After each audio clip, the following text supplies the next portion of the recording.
Okay, let's start with the question. What if everything you thought you knew about yourself, that feeling of me inside, was, well, maybe just a story you've been telling yourself? Hmm. Imagine just for a second that the you experience every day isn't actually this fixed, solid thing. But something much more fluid, dynamic. Exactly. Something constantly being maybe rewritten. That's a big thought to start with. It is. Welcome to the deep dive. Today, we're really going there into your perception of self and even reality itself. And we've got some really interesting sources lined up for this. We're talking ancient Buddhist ideas, but also like modern neuroscience. Yeah, and even quantum physics gets a look in, believe it or not. It all ties together in surprising ways. So our mission today is basically to unpack this core idea. You are not what you think. Right. To explore this concept of the illusion of the self. And maybe give you a shortcut to understanding what that actually means and why maybe grasping this could be, well, freeing. It sounds counterintuitive, doesn't it? Losing yourself to find freedom. Totally. So yeah, we're drawing from stuff like the story of self, Buddhist and scientific perspectives, also you are not what you think, which really hits the nail on the head. And then that fascinating crossover in Zen and quantum physics, shaping reality through observation. Yeah. So get ready. We're diving into the science and maybe the silence behind this idea of the self. Let's do it. Okay, so first up, this core Buddhist concept, anattā. Mm-hmm. Often translated as non-self. Right. And straight away, you hear non-self and think. Oh, so I don't exist. Like Buddhism says I'm just poof, gone. Yeah, exactly. But the sources are pretty clear. That's not quite it, is it? No, not at all. It's not saying you don't exist in any sense. The sources suggest it's more like yourself is just a story. The story. Yeah, or that the way you think you exist is mistaken. It's about the nature of that existence. Okay, so just a story. What does that really mean in practice? How is my identity a story? Well, think about how we usually feel. Most of us have this deep down sense of being a continuous, solid me. Yeah, like the same person who woke up yesterday, who was a kid. Exactly, a fixed I driving the bus, basically. But anattā and these sources challenge that directly. They call it the illusion of a continuous, unified self. An illusion. It's suggesting that this feeling of a permanent, unchanging core isn't actually accurate. It's more like an ongoing narrative. One that we're constantly constructing, maybe without even realizing it. Precisely. Less like a fixed statue, more like a river always flowing, always changing, even if it looks like the same river. Okay, so no, not a permanent thing. That's pretty radical. Especially given how much we build on the idea of a stable individual. Society, law, personal identity, Yeah. it all leans heavily on that fixed self idea. But this is where it gets super interesting, right? Because this isn't just some ancient philosophy. You mentioned neuroscience. Does modern science actually find things that kind of back this up?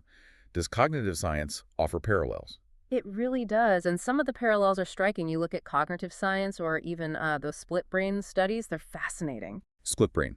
Explain that a bit. Okay, so in some patients, the connection between the two brain hemispheres is severed, often to treat severe epilepsy. Right.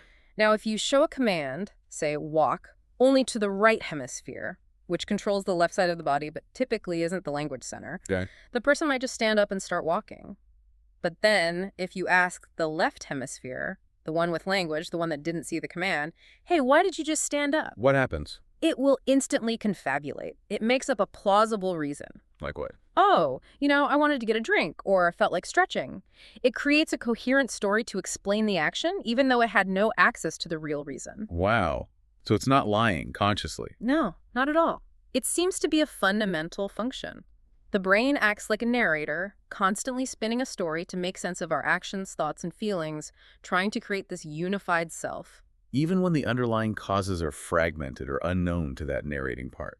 Exactly. It strongly suggests this sense of a single unified I isn't just there. It's something the mind actively builds, an interpretation. That is eye-opening. Yeah. So if the self is this constructed story and the brain is doing this constantly, how do you even begin to feel that? Yeah. To experience it beyond just, intellectually knowing it? Yeah, good question. Because just thinking about it doesn't always change the feeling. Right. And our sources point towards a practical method, don't they? They do. Meditation comes up again and again. How does meditation help with this specific thing? Well, the sources say it can directly reveal the mind's construction of identity. It's not about emptying the mind, really. Right. It's more about developing this really clear awareness. So you sit, you pay attention, thoughts come up, feelings arise, sensations happen. And through meditation, you start to see them just arrive, hang out for a bit, and then dissolve, like clouds passing. You see their impermanence. Exactly. You see that these thoughts, feelings, even the sense of me observing them, are transient events. They arise and pass. They aren't some solid, unchanging I that owns them. So you're witnessing the story-making process itself. Yeah, you get a front row seat. You see how the narrative is constantly being generated moment by moment rather than just being swept away by it. You see the construction work. Okay, so let's bring this together. If the self is this illusion, the story, Yeah. the sources suggest something pretty profound comes from realizing this.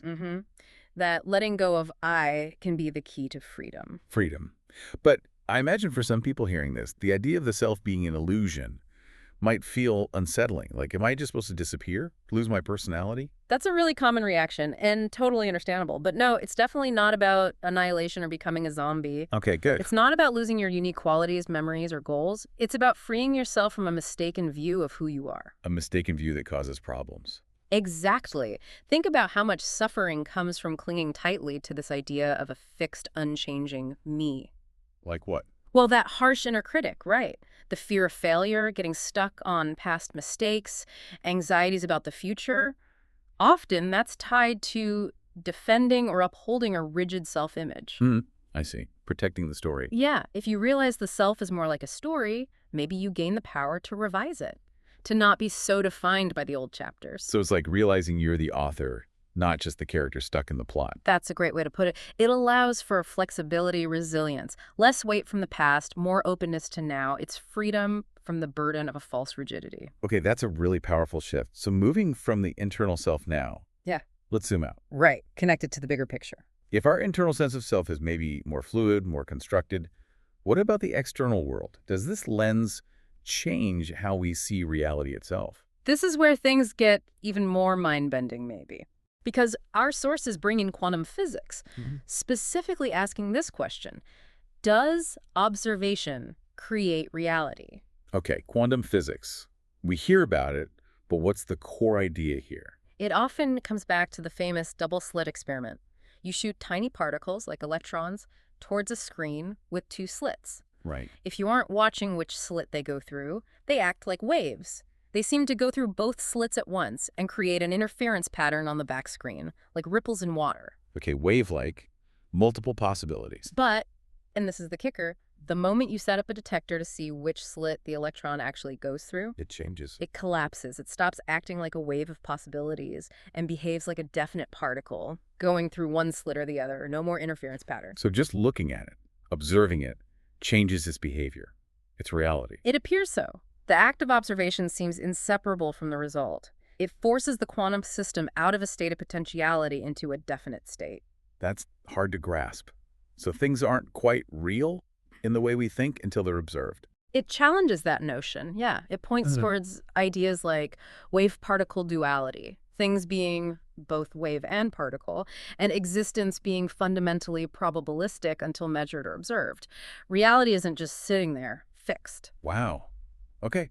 And somehow our sources connect this strangeness to Zen Buddhism. They do. It's a fascinating parallel. Zen has these core concepts, ku and ingji. Emptiness. Right, but not like a vacuum. It's often translated as emptiness, but it means more like empty of inherent independent existence. Okay, so not empty like nothing's there, but empty of being a separate, fixed thing. Precisely. And enji means interconnection or dependent origination.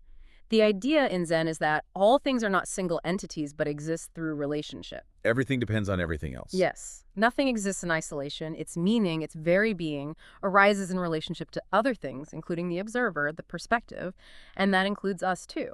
So even this self cannot exist without relationships with others. So ku, this emptiness, isn't a denial.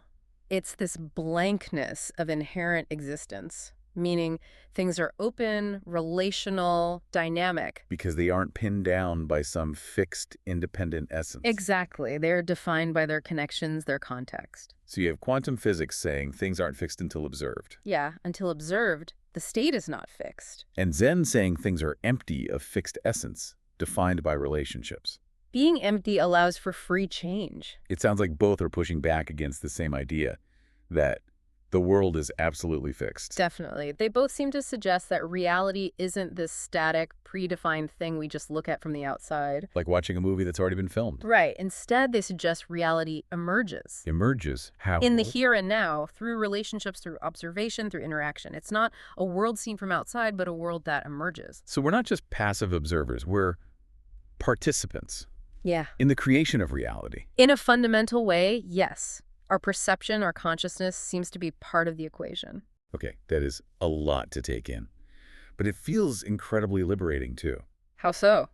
Well, if observation plays a role, and our self isn't fixed, then maybe we have more freedom than we thought. Like the sources suggest, how we see becomes maybe even more important than what we see.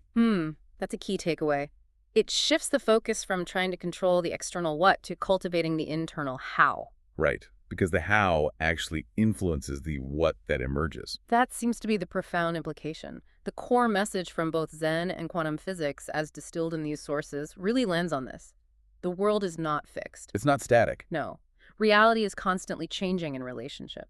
And while we might not control everything out there... We can change our relationship to it. Exactly. We can change our perspective, our way of engaging, our way of observing. And that in itself changes the reality we experience. It's about agency through relationship. And maybe finding comfort or even power in the uncertainty. Yes. Both traditions seem to say uncertainty is where creation and freedom reside. Instead of fearing the lack of fixedness, we can see it as the space where new possibilities arise. The space for creativity. And freedom. It's not about finding solid ground in a fixed world, but learning to navigate, maybe even dance, with the inherent fluidity of it all. Okay, so wrapping this deep dive up. If yourself is more like a story you're writing than a statue you're stuck with, and if reality itself isn't fixed, but emerges through relationships and how you perceive it, then the final thought for you, the listener, is maybe this. What kind of story will you choose to tell yourself about who you are? And how might consciously choosing that story, that perspective, actually change the world that unfolds around you? It leaves you realizing that just looking, just perceiving, it's not passive at all. It's a profound act, an act of creation happening right now.